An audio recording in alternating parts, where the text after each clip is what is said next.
우리 옆에 있는 분들을 보시면서 한번 인사하시겠습니다. 당신을 뵈니 하나님을 본 것 같습니다. 네. 네. 창세기 33장에 보면은 야곱이 하나님을 만나죠. 하나님을 만나는 과정이 어려웠습니다.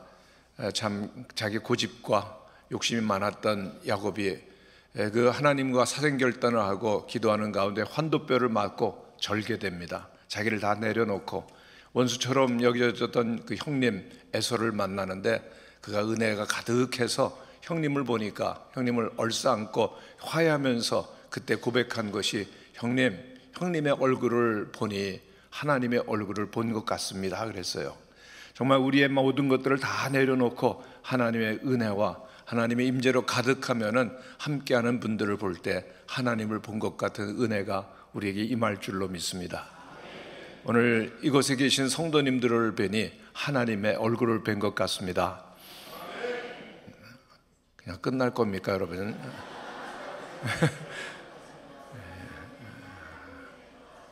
아멘. 인사받기 매우 어렵습니다. 세계적으로 잘 알려져 있는 미국의 정신과 의사이고 또 상담 심리가이기도 한 스콧 백 박사님이 책을 한 권 썼는데 아직도 가야 할 길이라는 책을 썼습니다. 수많은 환자들을 대하고 수많은 어려움 속에 있는 사람들과 상담하면서 그 책을 쓰게 되는데 그 책을 쓰면서 그 서두를 이렇게 시작합니다. 인생은 참 힘들다. 아주 짧은 말이지만은 얼마나 무게감 있게 우리의 마음을 울려주는 말로 그 책을 쓰고 있습니다. 인생은 힘들다. 이 한마디, 이 말을 비껴갈 수 있는 사람이 우리들 가운데 누가 있겠습니까? 인생이 너무나 고달프고 그리고 또한 외롭고 그리고 많은 문제와 슬픔과 아픔이 가득합니다. 정말 우리의 인생을 사는 것이 광야와 같고 왜 이렇게 힘들까? 왜 이렇게 어려울까? 라고 한숨을 내쉬울 때가 얼마나 많은지 모릅니다. 더군다나 이러한 인생을 사는데 우리는 하나님의 백성으로서 세상 사람들이 가는 길과는 달리 거슬러 올라가는 외롭고 그리고 좁은 길을 가기 때문에 우리들에게 어떤 의미에서 더욱더 그런 힘든 길이 우리에게 펼쳐지는지도 모르겠습니다. 오늘 이스라엘 백성들의 그 출애굽 여정을 우리들이 보게 되는데 하나님께서 이스라엘 백성들을 출애굽하게 하십니다. 애굽에 가게 하셨지만은 그곳에서 번성했지만은 그 요셉을 모르는 왕이 등장하면서부터 저들은 노예 생활을 하게 되는데 무려 400년 동안의 기나긴 고난의 길을 걷게 됩니다. 하나님께 간절히 간구했고 하나님께서는 그 기도에 응답하셔서 모세를 보내주셔서 하나님께서는 그 애굽 제국을 심판하시고 그리고 또한 그들을 구원해 내십니다. 하나님께서 저들을 사랑하시고 저들을 존귀 여기시고 하나님의 백성으로서의 진정한 자유로운 여정 그리고 새로운 삶으로의 출발을 허락하신 것입니다. 저들은 얼마나 기쁘고 감격하고 즐거웠는지 모릅니다. 하나님과 함께하는 새로운 인생, 나를 사랑하시고 존귀 여기시는 주님과 함께 미래를 향해서 이제 나아가는 가슴 벅찬 시간이 시작된 것이죠. 그러나 어떻습니까? 우리들이 성경에서 보는 것처럼 저들이 기뻐했었던 것, 감격했었던 것 잠시입니다. 왜냐하면 저들이 하나님께서 놀라운 기적 가운데서 홍해를 건너게 하시는 기적, 그리고 그들을 추격하던 모든 애굽의 병사들을 그 수장시키는 장면을 보고 하나님의 놀라운 기적과 임재가 함께하는 보고 감격했지만은 그들을 따르던 그 모든 애굽 병사들이 죽는 것을 보았지만은 그들은 곧 그들이 가야 하는 길이 어떤 길인지를 보게 되는데 그 길은 어떤 길이었습니까? 광야였습니다. 너무나도 힘들고 그리고 어려웠었던 삭막한 광야 생활을 저들은 1년, 2년 한 것이 아니라 무려 40년 동안을 하게 된 것이죠. 기약 없는 이 광야를 하나님께서 허락하신 의미가 과연 무엇입니까? 오늘 우리들도 우리의 인생을 살면서 한숨이 저절로 나오고 때로는 외마디 비명이 나오고 부르짖음이 나오는 광야길을 우리들도 가야 되는데 광야의 의미는, 왜 하나님께서는 우리들로 하여금 이 광야의 길을 꼭 걷게 만드시느냐라고 하는 것이죠. 첫 번째, 하나님께서 이 광야의 길로 우리를 인도하시는 것은 우리의 모든 것들을 다 내려놓게 하시는 의미가 있습니다. 한번 따라해 주시기를 바랍니다. 모든 것을 내려놓아야 합니다. 모든 것들을 다 비워놓고, 다 내려놓고, 그리고 하나님만을 바라보게 하시는 그 장소가 바로 광야라고 하는 것이죠. 여러분, 성지순례를 다녀오신 분들이 이야기를 들으면, 또 경험을 보면은 광야의 사막의 체험, 정말 사람이 살 수 없는 곳이로구나 하는 것을 우리들은 경험하게 됩니다. 낮에는 뜨겁게 40도, 50도, 60도 기온이 올라가고, 저녁이 되면은 아주 찬 그런 냉기가 온몸에 파고 들어오는 살 수 없는 곳, 바로 광야입니다.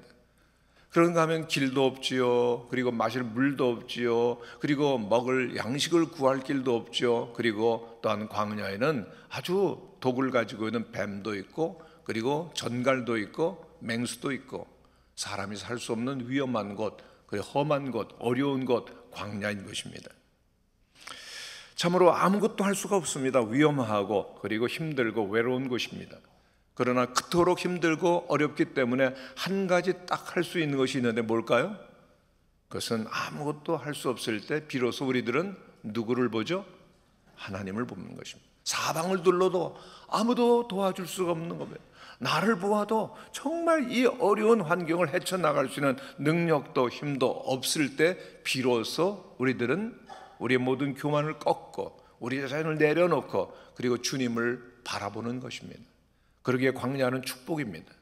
내가 할 수 없기 때문에 비로소 겸손히 주님을 바라볼 수 있다면 그것은 축복의 자리가 될 줄로 믿습니다. 왜? 하나님은 전능하시죠. 하나님은 영원한 생명이 되시고 우리 모든 것 되시는데, 주님을 바라볼 수 있다면 그 광야도 축복이 되는 줄로 믿습니다. 그러기 위해서, 하나님을 깊이 만나기 위해서, 하나님 때로는 우리를 아주 고독하고 너무나 힘들고 외롭고 눈물 나는 광야로 인도하시는데, 광야는 저주가 아니라 하나님의 사랑이요 하나님의 축복인 줄로 믿습니다. 저는 어릴 때 제일 부자인 줄 알았어요. 저는 서울 신당동에서 태어났는데요, 우리 집이 꽤 부자였습니다. 아버지 무역업을 하시고 돈이 많아서 야, 부자다, 그렇게 생각을 했는데, 저희 가정에 시험이 들어왔습니다. 교회를 열심히 다니던 부모님께서 시험을 당하시고 교회를 떠나시게 되었습니다. 하나님을 떠나게 되면 모든 것도 다 떠나는 것 아시죠? 물질도 떠나고, 행복도 떠나고, 평안도 떠나고, 완전히 가정이 무너지게 되었습니다. 초등학교 5학년 때는 완전히 집이 다 부도나고 모든 것을 잃어버리고, 그때부터 저희 가정에는 가난이 시작이 되었습니다. 가난이 얼마나 심했던가 하는 겁니다. 저는 한 20여 년 동안을 집도 없이 계속해서 서울에서 한 20번 정도 이사를 갔어요. 여러분들 표정이 20번 정도는 가는 거지 20년 동안에 뭐 그런 표정을 짓는데 참 힘들었었던 그런 기간이었습니다. 뿐만이 아니라 빚쟁이들이 와서 집에서 한 달씩 누워 있기도 하고, 참 빚 단련이 무엇인가. 그래서 저는 중요한 철학 하나를 얻게 됐는데, 빚 절대로 짓지 않는다는 거. 빚이 얼마나 무서운지를 알기 때문에 그냥 누구에게 꾸어달라고 하면 주죠. 그리고 절대로 꾸지 않습니다. 무섭기 때문에. 참으로 그렇게 어려웠었던 시간, 고등학교 1학년 때는 등록금을 내지 못해서 쫓겨났던 일들이 굉장히 여러 번 있습니다. 학교에 갔다가 쫓겨나는 경험 해보셨어요? 돈이 없어서. 돈 없는 것도 서러운데, 집에 가면 돈이 없는 것도 뻔한데, 집에 가서 등록금 왜 안 가져왔냐, 돈 가져오든지 답을 가져오라고 쫓겨날 때 정말 싸한 그런 경험들을 많이 했습니다. 고등학교 1학년 때는 도시락을 싸가질 수가 없었어요. 왜? 집에서는 늘 죽을 먹어야 됐으니까. 도시락을 못 싸갔는데 1년 동안 이렇게 어려웠었던 시간도 보내게 되었습니다. 고등학교 2학년 때는 높은 그런 산에서 살았습니다. 여러분, 서대문에 가면은 감리교 신학대학이 있습니다. 아십니까? 몇 분이 고개를 끄덕거려 주셨는데 감사합니다. 그 감리교 신학대학 뒤로 가면은 거기 안산이 있는데 그 뒤에 판자촌으로 쫙 깔려 있습니다. 그 중에서도 제일 가난한 사람은 제일 높은 곳에 살거든요. 제가 어디서 살았을까요? 제일 높은 곳에서 살았습니다. 거기에는 전기는 어떻게 이렇게 끌어다 쓰지만은 그러나 수도는 올라올 수가 없었습니다. 그렇기 때문에 학교 갔다 오면은 물지개를 지고서 거의 대여섯 번 그 비탈을 오르락 내리락 하면서 물독에다 물을 채웠던 그런 시간. 그리고 또한 밥을 먹지 못해 가지고 오래 굶고 그리고 죽을 먹고 그랬던 시간들을 늘 떠올리게 되어집니다. 저는 잠시 제 그 목회 생활을 보면은 저는 신학교를 졸업하고 곧 말씀드리겠습니다만은 정말 저희 동기들 가운데 제일 먼저 담임 목회를 하게 되었습니다. 저는 교회 생활도 하지 않았고 신앙적인 그런 밑바탕이 그렇게 든든하지도 않았는데 제일 먼저 하게 하셨는데 왜 그럴까? 종종 생각해 보면 하나님께서 저를 일찍 목회 훈련을 시키셨던 겁니다. 여러분, 밥을 먹지 못해 가지고 굶었다. 이건 무슨 훈련이죠? 금식 훈련입니다. 저는 영문도 모르고 금식 훈련, 그래서 껐떡하면 굶고 그러니까 금식 훈련 받았고요. 그리고 생각해 보니까 물지개를 지고서 이렇게 비탈을 오르던 그 경험은 정말 대단하더라고요. 성령의 은혜를 담뿍 담아가지고 성도들에게 나누어주는 훈련을 물지개를 지고 올라가는 훈련을 통해서 제가 이미 받았던 겁니다. 그리고 무엇보다도 가난을 저는 뼛속 깊이 경험했어요. 그래서 목회를 하다가 가난한 성도들, 어려움을 당하는 성도들을 보면은 그냥 마음이 통하는 겁니다. 왜냐하면 가난은 저에게 너무 익숙한 거예요. 가난했었던 목수 예수님이 걸어가셨던 그 길을 저도 그렇게 가난을 하나님께서 배우게 하셨던 것은 목회 훈련이었구나라는 생각을 하게 되었습니다. 그러나 이제 저는 굉장히 여러분 제가 착해 보이죠? 빨리 대답하시기를 바랍니다. 굉장히 착해 보이지만은 그러나 정말 마음속에는 아픔과 그리고 또한 상처가 깊었습니다. 상처를 저는 제가 힘들고 어렵다는 것을 나타내지 아니하고 꾹꾹 마음속에 담아두고 그리고 반항을 시작하게 되었습니다. 반항 곧 세상의 방황과 시작이 되었죠. 고등학교를 졸업하고 첫 번째 대학에 들어가지 못하고 재수를 하게 되었고 재수 때도 공부를 안 해가지고 삼수를 했습니다. 그래서 저희 집에서는 늘 그렇게 얘기를 합니다. 얘들아, 재수는 필수고 삼수는 선택이다. 그렇게 얘기를 하죠. 그래서 제가 원치도 않는 그런 그 학교에 가게 되었는데요. 정말 저는 공부가 싫었습니다. 적성도 안 맞고. 그래서 제가 제일 신촌에서 학교를 다녔는데 신촌 로타리에 가면은 3층짜리 건물이 있었는데 아래는 조그만 구멍가게가 있었고 그리고 2층에는 왕자 다방이 있었습니다. 혹시 아시는 분 고개를 끄덕거려 주시고요. 그 다음에 3층에 가면 왕자 당구장이 있었습니다. 제가 주로 다니는 것은 2층과 3층이죠. 공부하는 거 별로 안 하고 계속해서 당구 치고, 그래서 마지막에 당구를 그만뒀을 때 한 400 됐더라고요. 300 치는데 좀 짜다 그래가지고 400 놓고 치다가 그만뒀습니다. 그랬더니 뭐 소 몇 마리 잡아 먹었겠다 그러는데 비결은 굉장히 짜게 그리고 지지 않도록 최선을 다해서 당구를 치는 것이었습니다. 그러나 저의 인생은 굉장히 어두웠습니다. 하나님을 만나지 못하고 반항과 방황으로 일삼던 저의 길은 어둠으로 계속가는 겁니다. 세상의 즐거움, 쾌락, 그것이 달콤하고 그렇기 때문에 계속해서 빠져들어가는데 정말 그 방황의 끝자락까지 가도 놀라운 것은 세상에서 즐거움을 주던 그런 쾌락과 즐거움이 한계에 딱 다다르니까 더 이상 즐거움이 되지 못하고 정말 더 깊은 허무와 그리고 더 깊은 방황으로 빠져들어가게 되는데 견딜 수가 없었습니다. 저를 위해서 계속해서 눈물로 기도하던 어머니께서 계셨는데요. 그 어머니께서 마지막까지 하나님께 돌아오지 않던 착해 보이지만 독한 이 아들을 위해서 어머님은 눈물로 기도하셨습니다. 학교를 졸업하고 그리고 또한 직장 생활을 이제 시작해야 되는 그때 저의 마음속에 정말 끝자락 알지 못하는 방황 속에서 방탕한 생활을 할 때 제 마음속에 인생은 정말 목적이 없구나, 의미가 없구나. 근데 목적과 의미가 없는 인생을 계속 산다는 것이 얼마나 힘들었는지 모릅니다. 그것은 바로 어둠이었고 죽음이었죠. 그런데 어머니께서 간절히 기도하셨던 기도가 저에게 역사하기 시작했고, 그래서 어느 날 저는 화곡동에서 그때 살고 있었는데 조그만 교회에서 그 부흥회를 한다는 얘기를 듣는데 문득 가고 싶은 생각이 드는 겁니다. 하나님의 강력한 부르심이었습니다. 그래서 마지막 토요일 날 부흥회가 끝나는데 금요일 날 저녁에 어머니에게 말씀드렸죠. 어머니, 저 교회 가고 싶어요. 어머니께서는 얼마나 참 기뻐하시고 놀라셨는지 모릅니다. 그래, 그럼 내일 마지막 새벽 부흥회 가자.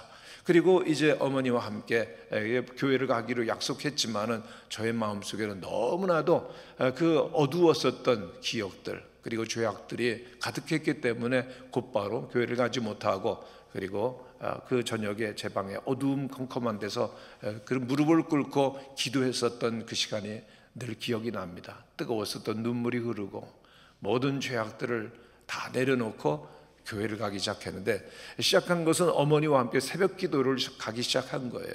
어머니와 함께 새벽을 깨우고 석 달 동안 그렇게 그 신앙생활을 시작하는 가운데 제 마음속에 저의 어두웠었던 과거를 돌아보면서 많이 그 반정리가 되었습니다.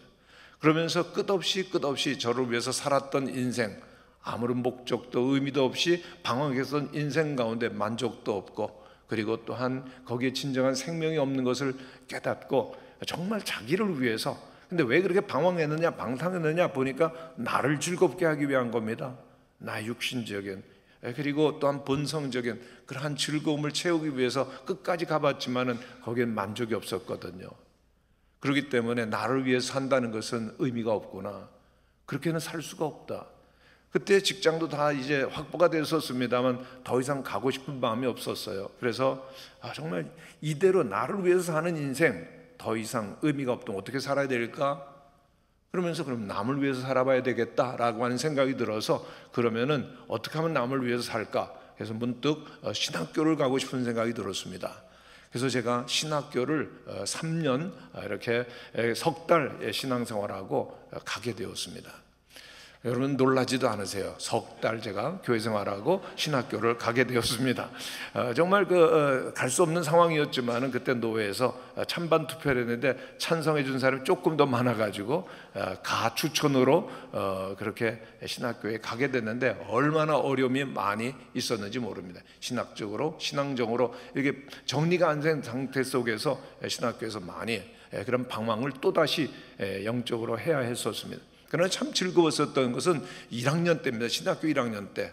그때는 화곡동에 있는 개척교회를 다녔는데 월요일부터 금요일까지는 신학교에 기숙사에 있었고, 그리고 또한 토요일이 되면 아침에 와서 제일 먼저 갔었던 것이 그 개척교회에 가서 청소부터 시작하는 겁니다. 왜냐하면 거기는 뭐 돌보아주는 분이 없기 때문에, 그래서 화장실 청소부터 하고, 그리고 또한 그 교회 본당을 딱 정리하고, 그리고 또 주일이 되어지면 교회 교사로서, 그리고 사찰 집사로서 모든 일을 하는데, 지금까지 신앙생활하는 가운데 가장 큰 기쁨과 보람이 있었던 것은 바로 그때였습니다. 아무런 그런 보상이나 또는 아무런 그런 것이 없이 순수하게 몸으로 봉사할 때 하나님께서 얼마나 큰 기쁨을 주셨는지 모릅니다. 참 몸으로 봉사한다는 것이 남으로 참 기뻤죠. 근데 이제 신학교 2학년이 되니까 동료들이 얘기를 하더라고요. 김전도사, 신학교 가면 전도사 부르지 않습니까? 그래서 김전도사, 그렇게 작은 교회에서, 개척교회에서 봉사하는 것도 좋지만은, 그러나 이제 교회 지도자가 되기 위해서는 큰 교회에서도 경험을 해야 돼. 그래서 그 말이 되는 것 같아요. 그래서 답심리에는 성덕교회라고 하는 그 교회 청소년부 한 100명 모이는 그런 교회, 제가 교육 전도사로 드디어 사역을 시작하게 되었습니다. 정말 사역하는 것 좋았었어요. 설교 준비하고 학생들과 함께 지내고, 순수한 학생들, 그리고 신앙훈련이 잘 되어 있는 학생들이었습니다. 근데 제가 토요일 그 학생들에게 성경 공부를 가르쳐 주면요, 애들이 자꾸만 웃는 겁니다.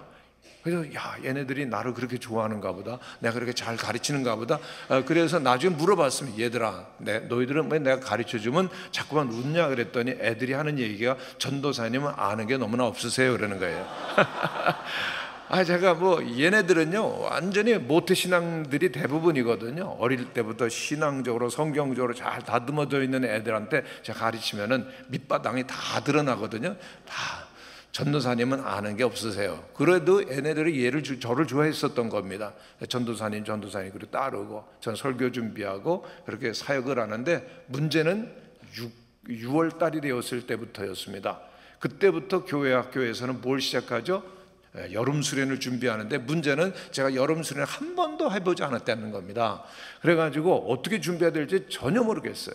그래서 제가 어떻게 해야 될까 생각하다가 마치 벽을 더듬는 것 같습니다. 어떻게 길이 없어가지고 그래서 좀 답답하고 안타깝고, 그래서 담임 목사님을 찾아갔습니다. 목사님, 제가 몸이 아파서 교육전도사 그만두겠습니다. 사표를 냈어요. 그랬더니 목사님이 받으시더라고요. 세상에 이런 담임 목사님이 어디 있습니까? 조금 잘 못하는 것 같으면 전도사님 기도해 보세요, 믿음으로 해보세요. 그래야 담임 목사님 아닙니까? 근데 싹 받으시는 거예요. 저는 제가 실력이 없는 것보다는요 담임 목사님이 사표 받은 것이 더 상처가 되더라고요. 그래서 제가 6개월 만에 교육전도사 사표를 냈습니다. 그리고 내가 부족하니까 이제 공부를 더 하고 유학 가야지. 그리고 남산도서관을 다녔던 그때, 그러나 계속해서 나는 전도사로서 그리고 또한 사역자로서의 자격이 없구나라고 하는 상처가 깊이 박혀 있었습니다. 참 그 어두웠던 시절 보내고 그리고 이제 신학교를 졸업하게 됐는데 정말 준비가 저는 안 돼 있었던 겁니다. 신학교 3년 후딱 지나가더라고요. 그리고 또한 교회 지도자로 제가 어떻게 쓰임을 받을 수가 있겠어요. 근데 마침 저와 함께 방황하다 돌아왔었던 전도사 7명이 있었는데, 돌탕 전도사들입니다. 돌아온 탕자 전도사들이죠. 그러나 기도는 뜨겁게 했습니다. 그래서 우리가 함께 생각해 보니까 준비가 너무 안 됐어요. 그래서 우리들이 마지막 신학교를 졸업하기 전에 기도하러 가자. 그래서 거제도에 있는 기도원으로 갔습니다. 예수님은 사역을 시작하시기 전에 40일을 금식하셨다는데, 우리들이 어떻게 40일을 금식하냐? 우리는 39일만 하자.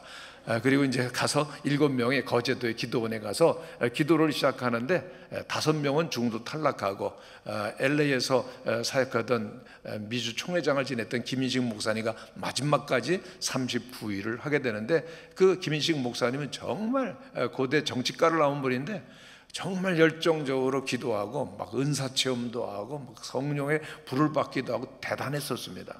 근데 저는 무엇을 위해서 기도해야 될지 모르겠어요. 정말 뭘 이렇게 기도할까 그러다가 신학교는 그래서 3년을 다녔기 때문에 들은 것이 있었어요. 기독교에서 첫째는 겸손이다, 두 번째도 겸손이다, 세 번째도 겸손이다. 그래서 이왕 달라고 하면은 겸손을 달라고 구해야지. 39일을 금식을 하게 되었습니다. 문제는 친구는 그렇게 많이 응답을 받았는데 저는 하나님께서 아무런 응답을 안 해주셨어요. 지금도 생각해 보면 하나님께서 왜 기도를 응답해 주지 않으셨는가라는 생각을 해보는데, 지금 와서는 참 부끄럽습니다. 하나님 앞에서 아무것도 내세울 것 없는 그러한 종이 하나님 앞에 겸손을 달라고 기도를 했으니 하나님께 어떻게 겸손을 주실 수가 있냐? 하나님 겸손을 주세요, 당장 주세요 라고 하는 기도를 드렸거든요. 그러나 하나님께서 응답으로 주신 것 한 가지는, 하나님께서 저희가 조금 더 알려지고 높아지려고 하면 자꾸만 내려가도록 낮추도록 하셨던 것은 하나님의 응답이었다는 생각이 듭니다. 하나님이 일을 하기 위해서는 자꾸만 내려놓고 비우라 하는 것을 주님께서 평생 배우게 하시는데, 이제 은퇴하고 나니까 조금 깨닫는 것 같아요. 정말 우리들이 하나님 앞에 살기 위해서는 늘 내려놓고 비우는 훈련이 있어야 될 줄로 믿습니다. 청교도들 인사는 저는 늘 좋아합니다. 청교도를 굉장히 좋아하는데, 청교도를 만날 때마다 이렇게 인사를 했다고 합니다. 두려워하지 맙시다. 하나님은 전능하십니다. 그러나 우리는 전적으로 무능한 사람들입니다. 아멘이십니까? 우리는 전적으로 무능한 사람임을 고백하고 전능하신 하나님을 바라볼 때 주님께서는 우리와 함께 하시고 우리를 지키시고 인도하여 주시는 것을 경험하게 될 줄로 믿습니다. 광야로 왜 지나가게 하시는가? 하나님은 내려놓게 하시고 비우게 하시는 것이죠. 그러나 두 번째 광야에 축복이 있는데, 광야 가운데서 우리들은 하나님의 음성을 듣게 되는 것이죠. 그래서 광야는 들려주심의 장소입니다. 한번 따라 하시기를 바랍니다. 광야는 하나님의 음성을 듣게 되는 장소입니다. 정말 모세는 40년 동안 목동으로서 지냈던 생활을 보냈던 거 기억하시죠? 40년 왕자로 지냈고, 그리고 40년 광야에서 목동으로 지내는데 40년 정말 그 스산에 있었던 고독한 시간이 지나고 그는 모세야 부르시는 하나님의 음성을 듣고 하나님을 인격적으로 만나고 이스라엘을 구원하는 지도자가 되는 것이죠. 하나님의 음성을 듣는 것, 광야라고 하는 것입니다. 그리고 하나님의 음성을 듣기만 하면 어떠한 광야도 통과하게 될 줄로 믿습니다. 저는 그렇게 그 신학교에 졸업하고 그 다음에 이제 1년 동안 서울에서 신방전도사라고 결혼을 하게 됐는데, 아내가 인천제일교회였습니다. 인천에서 굉장히 잘 알려져 있는 교회였는데, 제가 이렇게 결혼을 하게 됐는데 그 주례하는 목사님께서 전도사님 이제 결혼하고 우리 인천제일교회로 오세요 그러는 겁니다. 제가 드디어 잘 알려져 있는 인천제일교회 이제 전임 교육자로 가게 된 것입니다. 근데 목사님께서 저를 부르신 것은 제가 잘해서가 아니라 아내가 잘해서입니다. 아내가 청소년들을 굉장히 잘 지도하고 또 찬양 인도도 잘하고 지휘도 잘하고 그랬기 때문에 스카웃된 줄은 몰랐어요. 그래서 아내를 데려오기 위해서 저를 오라고 그랬는데요. 그리고 한마디 하시더라고요. 연말에 그렇게 와서 인사만 하면 된다는 겁니다. 그래서 연말이 돼서 딱 갔어요. 그랬더니 청천벽력과 같은 말씀을 하시는 겁니다. 전도사님, 당회에서 부결이 됐습니다 그러는 겁니다. 약속이 틀리잖아요 이건요. 그래서 왜 그렇습니까 그랬더니 거기에 저를 아는 그런 그 동료 전도사님이 있었는데 저에 대한 모든 정보를 솔직하게 다 얘기한 거예요. 아주 정확하게 얘기한 겁니다. 그 김창근 전도사는 인천제일교회 같은 곳에서 지도할 만한 능력이 안 됩니다. 너무나 솔직하게 그렇게 얘기하면 어떡합니까? 그래가지고 장로님들이 안 된다고 그러니까는 저는 그만 그 교육전도사로 인천도 그 전임전도사로 인천도 못 가게 됐습니다. 그때 아내가 이렇게 배가 불렀는데요. 인천 가는 거 그 친정이기 때문에 그렇게 좋아했었는데 그 인천에 갔다가 그 부모님에게도 가지 않고 눈물을 흘리면서 그 서울로 왔었던 생각이 늘 기억이 납니다. 정말 부끄럽고 아내의 눈에서 눈물을 폭쏟게 했었던 무능한 저였거든요. 그러나 이제 결혼도 했고 이제 어디를 가야 되는데 사역지가 없어져 버린 겁니다. 그래서 신학대학에 가봤어요. 갔더니 게시판이 있습니다. 요즘 같은 뭐 인터넷에서 다 하겠지만은 게시판이 있는데 제주 영락교회 딱 한 곳이 있더라고요. 전화를 해봤더니 제주 영락교회 담임 목사님 그러시더라고요. 3년 있을 생각이면 오래는 겁니다. 왜냐하면 왔다가 그냥 너무 빨리 가는 분들 힘들기 때문에 그렇게 가는 분들이 많기 때문에 3년 있으라고. 그래서 의논을 아내랑 했더니 우리 신혼여행도 우리 제주도 못 갔는데 신혼여행 가는 셈 치고 가자. 그리고 또 장인어른에게 얘기했더니 서울만 남아있으려고 하면 어떡하냐, 시골도 가야지. 그래서 아내와 함께 제주도로 이제 부임을 하게 되었습니다. 근데 마침 그때 풍랑이 불어가지고 비행기가 못 뜨고 부산까지 가서 부산에서 카페를 타고 가는데 카페를 탔는데 정말 아내가 배가 이만큼 불러가지고 꼼짝 못하게 저를 이렇게 붙들고 있는데 출렁출렁거리는 그 배에서 정말 그 외롭고 그리고 또한 마치 귀양 가는 같은 심정이었습니다. 여러분 그런 말이 있죠. 사람은 나면 서울로, 그리고 말은 나면 제주도로. 근데 마치 제가 귀양 가는 같은 심정이에요. 그래서 이제 제주도에 도착해서 사역이 시작이 되는데 그 당시 지금도 뭐 그렇습니다. 언어가 다르고 문화가 다르고 완전히 삶이 다른 겁니다. 얼마나 생소한지 모릅니다. 여러분 거기에 언어 가운데 그런 말이 있습니다. 우뚝지형 야개경 뽀따마시. 이게 제주도 말입니다. 우뚝지라고 하는 것은 어깨를 말하고 야객이라는 건 머리를 이 목을 얘기하는 겁니다. 어느 장로님께서 그 양복을 맞추기 위해서 양복을 맞출 때 그때는 이제 가봉이라는 거 있지 않습니까? 딱 입어봤더니 우뚝지가 딱 끼는 겁니다. 어깨가 끼고 목이 야객이가 끼고 그 뽀따맛이 우뚝지형 야객형 뽀따맛이 대화가 됩니까? 그런데 이제 이곳에서 사역을 시작해야 되는데 정말 감사했었던 것은 저를 영적으로 그리고 사역적으로 지도해 주셨던 평생 전도사님으로 계셨던 전도사님이 저를 데리고 다니면서 통역을 해 주셨습니다. 목회 신방이 뭐고 목회가 뭔지를 가르쳐 주면서 그렇게 사역이 시작이 됐습니다. 1년 신방 전도사로, 그리고 1년 제 거기서 안수를 받고 부목사로 1년 지냈습니다. 그때가 35살이었습니다. 근데 35살 되었을 때 그 2년을 목회를 했을 때 교회에 문제가 생겼습니다. 그 당시 제주영락교회는 한 700명 모이는 그 당시로는 제일 큰 교회였어요.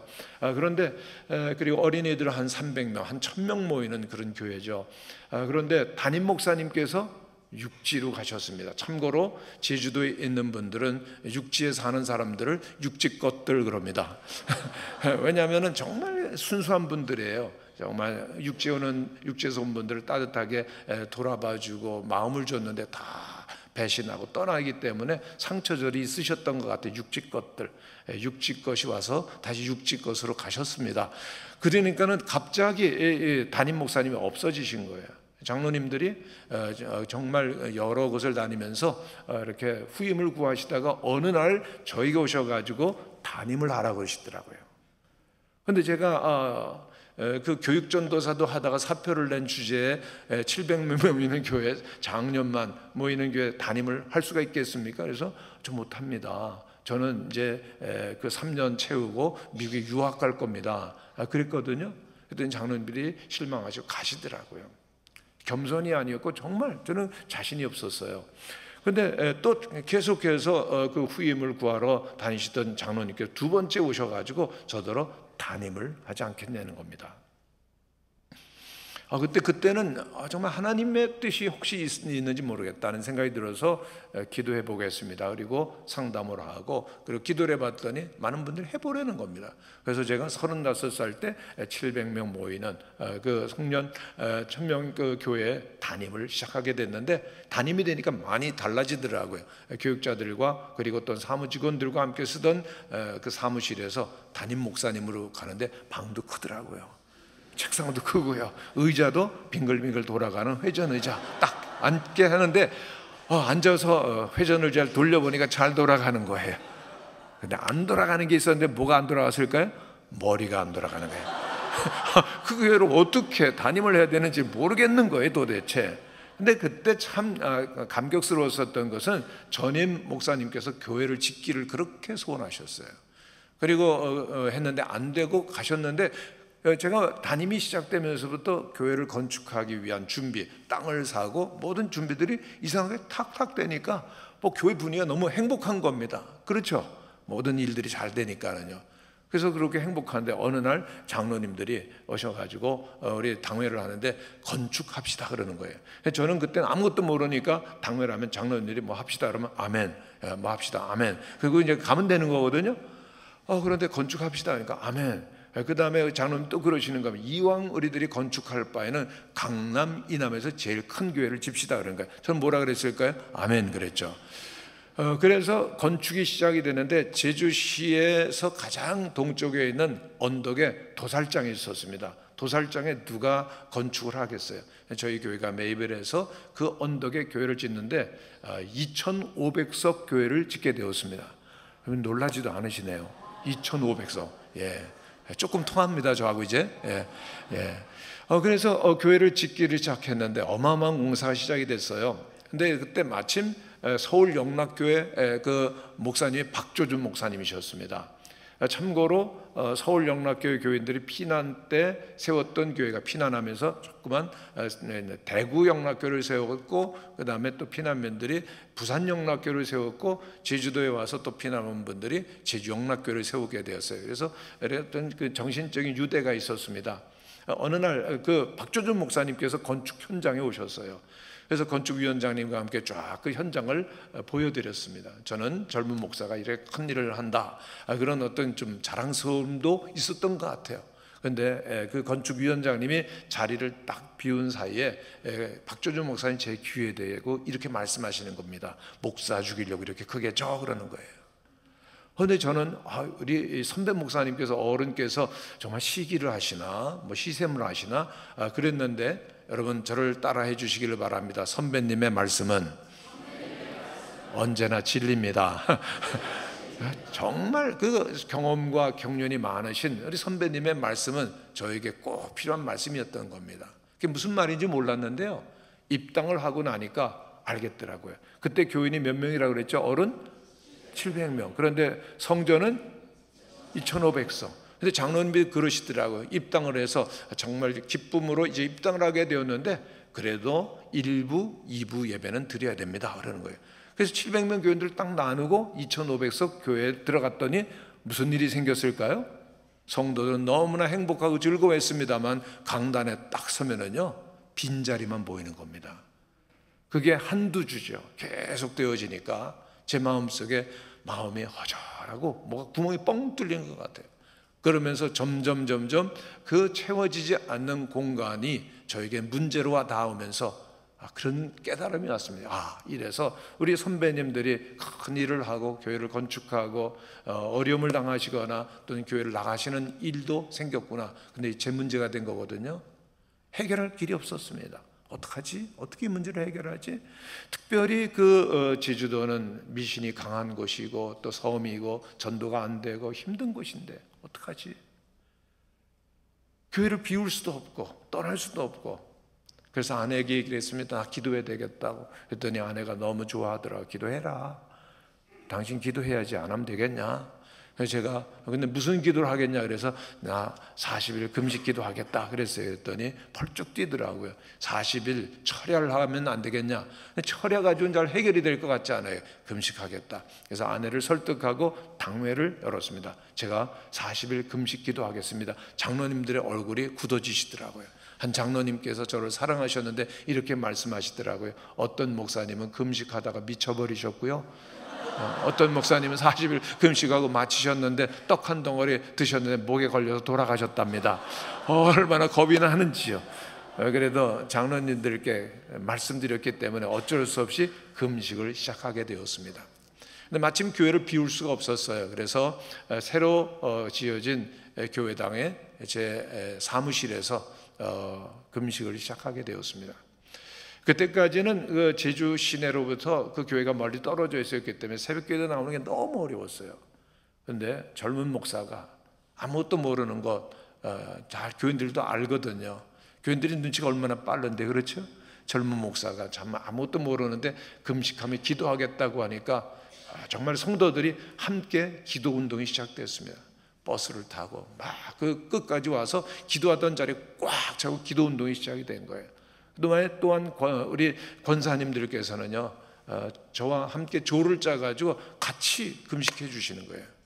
저를 위해서 같이 금식하니까 저 혼자 한 것이 아니라 권사님들이 계속해서 중보하고 금식하고 해주시고, 그리고 제주대학교에 교수님이 한 분이 계셨는데 이분은 정말 먹기를 좋아하고 체격이 좋으신 분입니다. 금식 못 하시는 분입니다.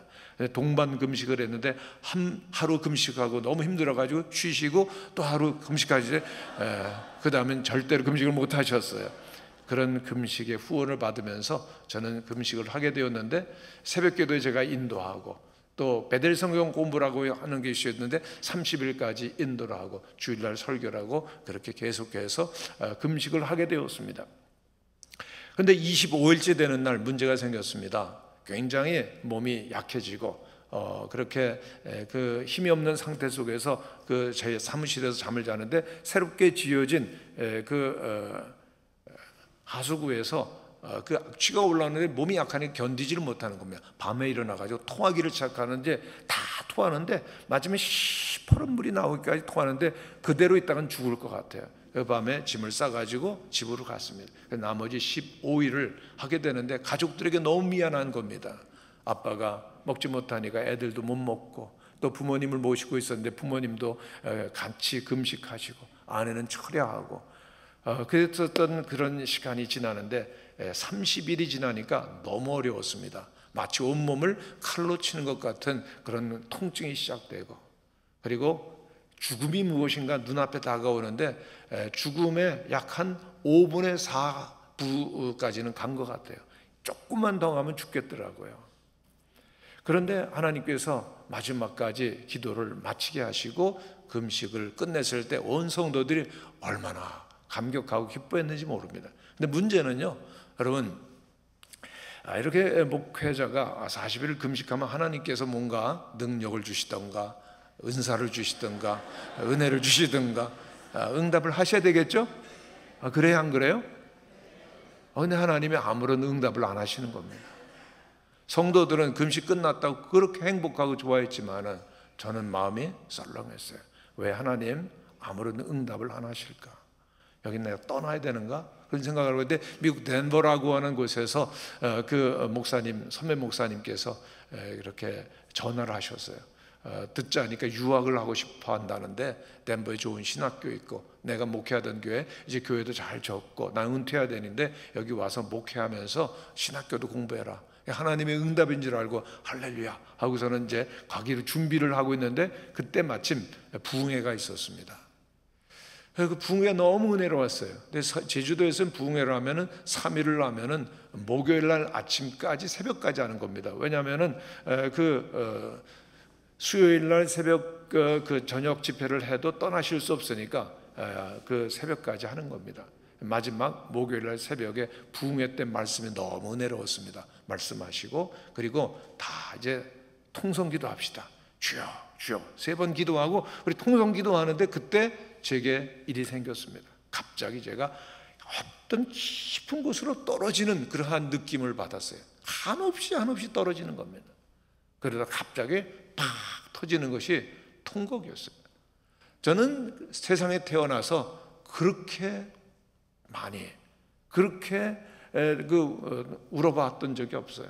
소리를 앙앙 내면서 그렇게 우는데 지금 생각해 보면은 하나님께 죄송한 거예요. 그렇게 큰 교회를 맡겨주셨는데 목회할 수 있는 능력이 없는 겁니다.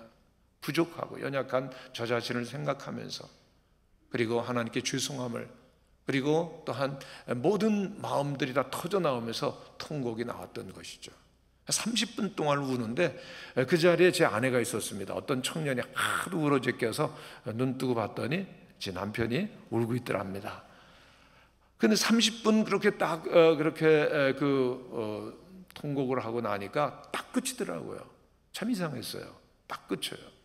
그 앞에 있는 성경 찬송 들고 그리고 걸어서 한 5분 정도 거리에 사택이 있었는데 사택으로 가는 길 속에서 저에게 일이 일어났습니다. 그전에는 하나님은 저 멀리 계십니다. 하나님 분명히 살아계시지만은 그러나 나와는 함께 하시지 아니하는 멀리 계신 하나님이신로만 생각이 됐는데 하나님께서 어느덧 제 마음속에 찾아와 주셨습니다.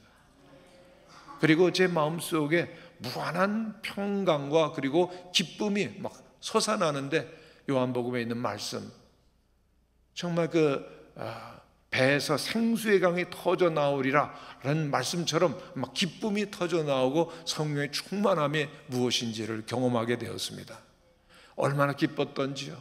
집에 들어가서 그 방에 문을 걸어놓고 찬송을 틀어놓고 막 춤을 추면서 하나님을 예배하기 시작했고 그리고 또한 젊은 그 종의 마음속에 하나님의 거룩한 영이 임하시기 시작하니까 예배가 달라지더라고요. 하나님의 영광이 예배 가운데 있고 부흥 운동이 일어나고 그리고 또한 우리에게 꿈이 생기는 겁니다. 하나님의 영이 임하시면 우리에게 꿈이 생기는 줄로 믿습니다. 그전에는 꿈이 없었어요. 목회를 하면서 그러다가 온 성도들과 함께 뜨겁게 기도하면서 제주는 세계로 세계는 제주로 꿈이 생기더라고요. 제주를 복음화하고 민족을 복음화하고 그런 꿈을 가지고 또한 뜨겁게 기도하니까 하나님께서 막 사람들을 보내주시는 겁니다.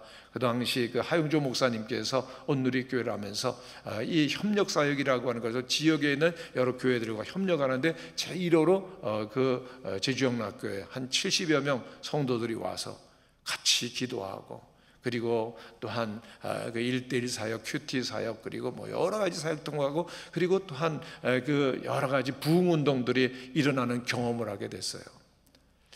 정말 그때 그 감격, 그 부흥의 그 중심부로 들어갔을 때를 늘 잊지를 못합니다. 근데 하나님께서 그걸 했을 때 하나님께서 마지막에 응답을 주신 것이 있었어요. 2가지입니다. 첫째는, 김 목사야, 내가 올 날이 얼마 남지 않았다. 저는 그때까지 예수님의 재림, 예수님의 그 승천, 재림, 이것이 뭐 성경에 있는 말씀으로만 생각이 되고 천국 뭐 가봤나 이 정도였는데요, 주님이 오신다는 겁니다. 지금으로부터 약 한 30여 년 전인데요, 그때 이미 주님께서는 내가 올 날이 멀지 않았다라고 말씀하시는 겁니다. 여러분, 우리를 위해서 십자가에 달려 돌아가시고 부활하신 예수님, 승천하신 예수님 믿으십니까? 그런데 그 주님께서 다시금 영광 중에서 우리를 위하여 이 땅에 오실 건 믿으십니까? 정말 예수님께서 오신다는 것을 제가 말씀으로 확인하고 믿어지면서 저는 달라지기 시작했습니다. 그것은 바로 성도들을 위한, 교회를 위한 기도였어요. 성도들을 위해 그 전에 기도할 때는, 하나님, 우리 성도들이 정말 가정에 평안이 있고 건강하고 모든 한 일에 형통함이 있고 자녀들이 잘 되고 좋은 학교 가고 좋은 직장 가게 해주세요라고 하는 그 기도가 전부였습니다만, 그 다음엔 달라졌습니다. 주님은 살아계시고, 그리고 그 다시금 이 땅의 영광제에 재림하신다는 것이 정말 제 마음속에 뜨겁게 확인이 되면서, 우리 제주영락교회 성도 가운데 주님이 오실 때 한 사람도 주님과 함께 영원한 하나님의 나라에 들어가지 못하는 자가 없게 하여 주시옵소서. 달라지더라고요. 여러분, 천국을 믿으십니까? 예수 그리스도께서 영광 중에 오실 것을 믿으십니까? 천국과 지옥이 있음을 믿으십니까? 정말 천국이 있고 주님의 재림이 정말 확실한 사실로 믿어질 때 우리 인생은 쉬지 나가고 영원한 천국, 하나님의 함께하는 그 영원한 나라가 있으면 믿어질 때 그 삶이, 신앙이 완전히 달라지게 되었던 것입니다. 주님께서 2번째로 주셨던 말씀은, 김 목사야, 목회는 내가 하지 네가 하냐? 라고 하는 말씀이었습니다. 얼마나 제가 정말 충격적으로 받아들였던 말씀인지 모릅니다. 하나님의 교회를 내가 해야지, 내가 어떻게 이 문제를 풀어가나 생각했는데 주님은 정반대의 말씀이에요. 교회는 사람들이 모여서 아름다운 전을 짓고 그리고 예배드리고 또한 교회를 이루어가지만은, 교회는 그리스도 예수의 몸된 교회임을 여러분 믿으십니까? 주님의 교회라고 하는 것을 다시 한번 알려주시고 주님께서 목회하신다는 것을 알게 해주셨을 때 저는 목회 철학 하나를 얻게 되었습니다. 교회 담임 목사님은 예수님, 그리고 나는 부목사 철학이 생겼어요. 그래서 제가 목회할 때는 제 방에 응접 세트가 있는 곳에 그 가운데 있는 의장이 앉는 자리는 제가 안 앉았습니다. 대신 곰 2마리를 앉혀놨어요. 왜냐하면 곰은 저하고 저희 아내입니다. 그런데 그 예수님께서 앉으셔야 될 자리에 종종 때로는 물어봐요. 왜 안 앉으세요? 그냥 안 앉아요. 그냥 그럽니다만은 제 마음속에는 예수님이 우리 교회의 머리가 되신다. 성도 여러분, 우리 퀸즈 장로교회 주인이 예수님이심을 믿으십니까? 주님께서 여러분들을 이끌어 가심을 믿으십니까? 주님 말씀을 듣고 주님과 함께 할 때 주님께 놀라운 영광을 받으시고 또한 새 일을 이루실 것을 믿으시기를 간절히 축원합니다. 한 번은 제가요, 원주에서 기도원이 있는데 거기에서 간증을 하게 되었습니다. 제가 이래서 저래서 금식을 했습니다.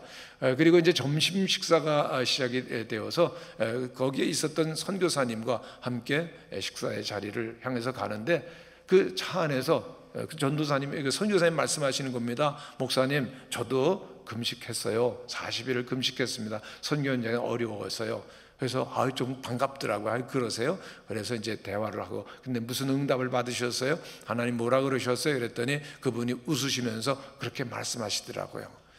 종아, 다음부터 기도할 때는 먹으면서 해라. 그러시더랍니다. 여러분, 꼭 금식하는 그것이 의가 아니거든요. 공로도 아니고요. 정말 절박해서 하나님께서 시키실 때는 하지만은, 그러나 더 좋은 것은요, 매일매일 여러분 정상적으로 밥 잘 드시고요, 그리고 깊이 성경 보고 묵상하고 하나님과 동행하시는 여러분들 되시기를 바랍니다. 오늘도 하나님 살아계신 줄로 믿습니다. 주님께서 말씀을, 성경을 통해서 주시는 말씀을 듣고 그 말씀 따라 한 걸음 한 걸음 나아갈 때 주님께서는 우리들에게 미래를 열어주실 줄로 믿습니다. 세 번째로 광야의 축복이 있는데, 광야의 축복, 그것은 하나님께서 모든 것들을 채워주시고 공급하여 주시는 장소가 된다는 겁니다. 이스라엘 백성들이 40년 동안 광야를 행진합니다만 놀라운 것은 그들이 목이 마를 때 하나님께서는 그 반석에서부터 생수가 터져 나오게 하시는 역사를 허락하시죠. 저들이 줄였을 때 저들을 위하여서 새벽에 그 광야에 만나가 내리게 하십니다.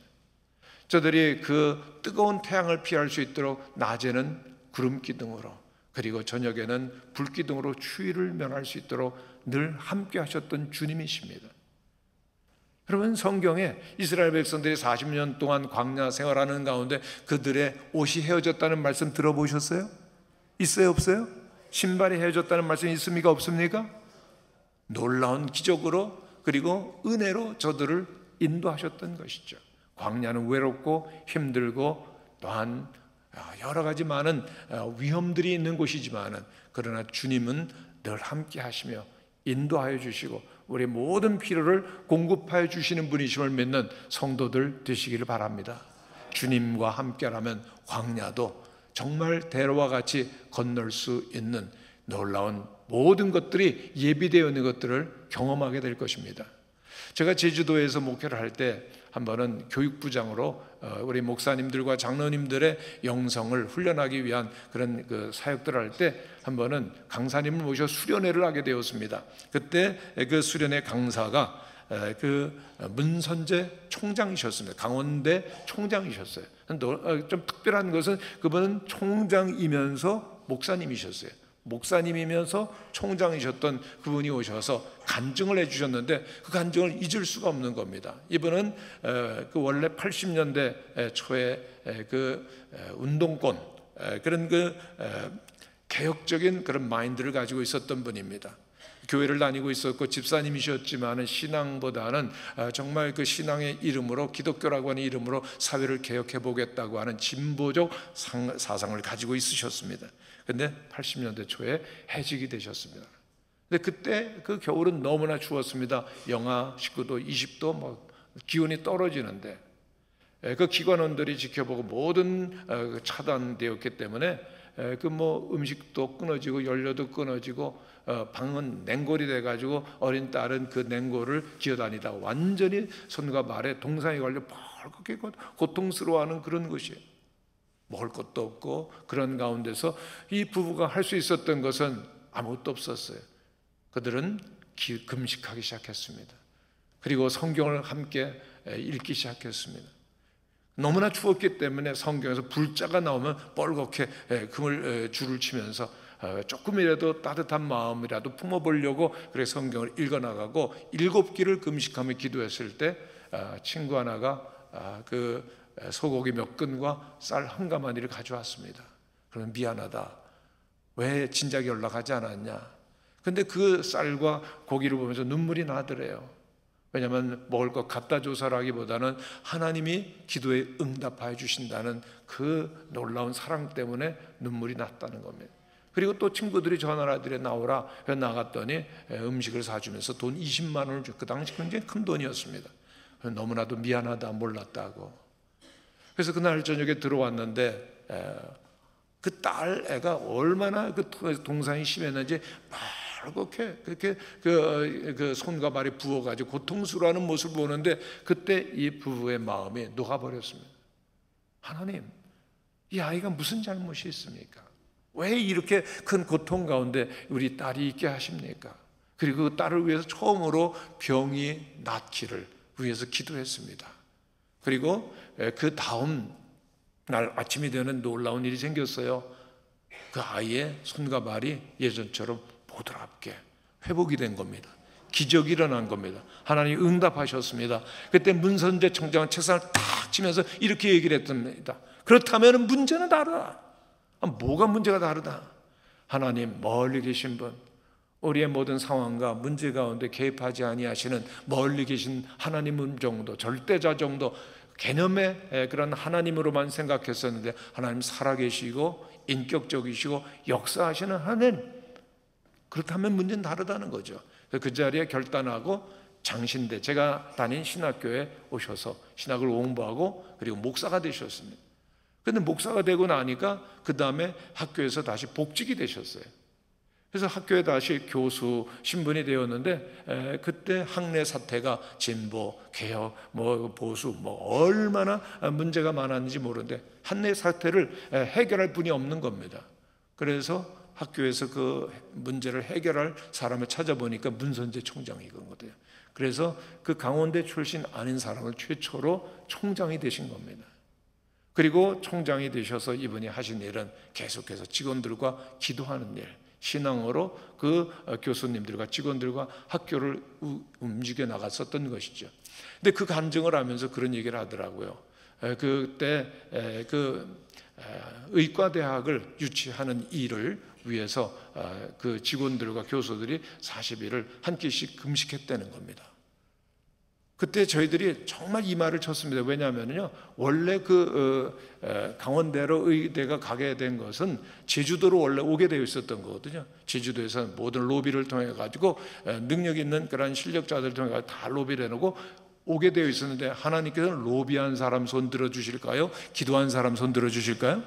기도한 사람 손 들어 주셔가지고 그 의대가 강원대로 갔을 때 정말 저희들이 많은 것을 느끼고 그리고 회개했었던 시간을 갖는 겁니다. 그때 문선재 총장님께서 마지막으로 그 간증하면서 이렇게 말씀하셨습니다. 해직 기간은 저에게는 축복이었습니다. 아무것도 없었던 외롭고 힘든 시간이었지만은 그 시간 속에서 저희가 달라졌습니다. 철저한 인간 중심에서 하나님 중심으로, 전적으로 하나님만을 의지하는 사람으로 저는 새로워질 수 있었습니다. 여러분, 우리의 인생 가운데서 광야 반드시 있습니다. 누구도 비껴갈 수 없는 길이죠. 외롭고 힘들고 위험한 길이지만은, 그러나 광야 속에서 우리들은 낮아지고 비워지면서 우리와 함께 하시는 하나님을 보게 될 줄로 믿습니다. 그리고 우리의 모든 길을 인도하시고 말씀으로 새롭게 하시는 하나님의 음성을 들어 말씀의 사람이 될 것이고, 더욱더 놀랍게도 하나님께서 우리의 모든 필요를 한순간 한순간 계속해서 채워주시는 것을 공급하여 주시는 하나님과 함께 인생을 살아가는 놀라운 축복이 있는 줄로 믿습니다. 우리 모든 우리 퀸즈 장로교회 성도들께서 정말 외국 땅에서 새로운 삶을, 그리고 또한 거친 삶을 살아갈 때 언제나 함께 하시는 하나님과 함께 가시며, 광야와 같지만 하나님의 함께 하시는 축복의 시간들로 만들어 가시는 은혜가 있게 되시기를 간절히 축원합니다. 기도하시겠습니다. 사랑이 많으신 아버지 하나님,